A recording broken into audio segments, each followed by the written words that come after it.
येणं येणं येणं. नमस्कार. आम्ही आता आहे भुस या ठिकाणी. भुस या शहरामध्ये आज बघता का आपण युद्धाची परिस्थिती निर्माण झाली. आज इस्रायल आणि इराणमध्ये जोरदार युद्ध झाले, त्यामुळे आता पूर्ण भारत देशात आज तेलाची टंचाई होते त्या अख्खा देशातून. त्यामुळे आज मोठ्या संख्येने आज बघितलं मार्केटमध्ये आज तेलाची खूप टंचाई झाली. तेलाचे दर सुद्धा वाढलेले आहेत. आणि ते तेल येते ते सुद्धा आपल्या शरीराला पौष्टिक नाही, त्याचा पण शरीराला अनेक त्रास होतात.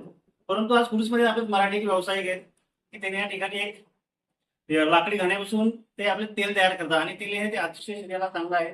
आता काय सांगाल आपण लोकांना काय सजेस्ट करा? माझं असं म्हणणं आहे का बाबा प्रत्येक आपल्या शेतकरी बांधवानी किंवा प्रत्येक माणसाने 100% शुद्ध तेल खावं आणि आपलं आरोग्य हे नक्कीच व्यवस्थित ठेवावं असं मला वाटतंय. की कशा कुठल्या प्रकारचे तेल मिळतात? आपल्याकडं बघा इथे आपण शेंगदाणा, सनफ्लॉवर, तीळ, राई, खोबरेल तेल असे जवळजवळ 6 प्रकारचे तेल आपण इथे बनवतो आपण आपल्या गोष्टीमध्ये. कशा दर कशा प्रमाणाचे? साधारण शेंगदाणा आता थोडेसे दर वाढलेले आहेत. त्याच्यामुळे शेंगदाणा साधारण 400 रुपये लिटरनी आहे. सनफ्लॉवर पण सरासरी 400. तिळाचं जर घेतलं तर थोडंसं ते जास्त आहे, म्हणजे जवळजवळ 560 रुपये लिटरनी आपण ते तेल विकतो इथे. नक्कीच आपण बघितलं की आज आता म्हणजे अतिशय चांगल्या दर्जाचे तेल आपल्याला या ठिकाणी मिळणार आहे.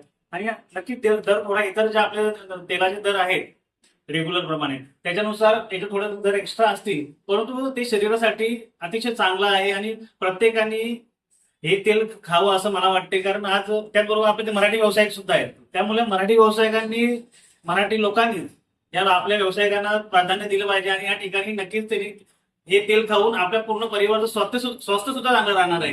पुन्हा एकदा त्यांना मी त्यांच्या व्यवसायाला शुभेच्छा देतो. आज गुढीपाडवा आहे, त्या निमित्त सर्व मराठी बांधवांना सुद्धा शुभेच्छा.